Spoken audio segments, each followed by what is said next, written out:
સ્થાનિક સ્વરાજ્યની ચૂંટણી પહેલા ગુજરાત કોંગ્રેસના નેતાઓને દિલ્હીનું તેડું આવ્યું। કોંગ્રેસના નેતાઓએ દિલ્હીમાં મલ્લિકાર્જુન ખડગે અને રાહુલ ગાંધી સાથે મુલાકાત કરી।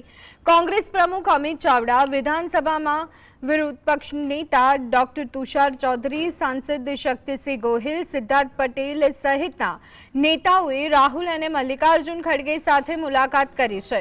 દિલ્હીની બેઠકમાં જગદીશ ઠાકોર, પરેશ ધાનાણી, ભરતસિંહ સોલંકી પણ ગયા હતા। संगठन महामंत्री केसी वेणुगोपाल और प्रभारी मुकुल वासनिकनी हाजरीमां विपक्ष तरीके कांग्रेसनी कथळती स्थिति अंगे मंथन थयुं। तो आज अंगे વધુ વિગત મેળવી લઈએ। સંવાદદાતા ધવલ અમારી સાથે ફોન લાઈન પર જોડાઈ ગયા છે। ધવલ, ગુજરાત કોંગ્રેસના નેતાઓને દિલ્હીનું તેડું, શું વિગતો?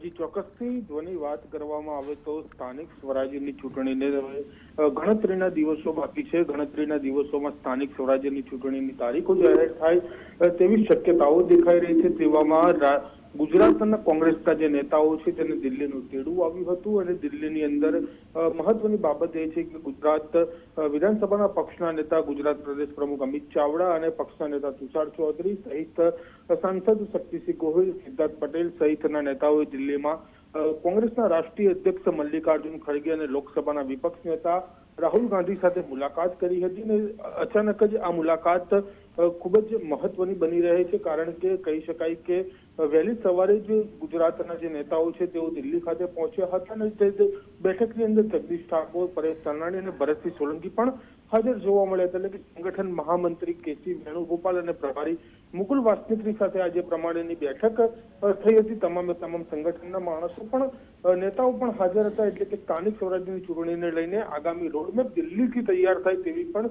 પ્રબળ શક્યતાઓ છે તે જોવા મળી રહી છે, કારણ કે ગુજરાતમાં સતત કોંગ્રેસની કથળતી સ્થિતિ જોવા મળી રહી છે। એટલે કે દિલ્હીથી સીધું મોનિટરિંગ ગુજરાત તરફ કોંગ્રેસના નેતાઓનું કરવામાં આવી રહ્યું છે।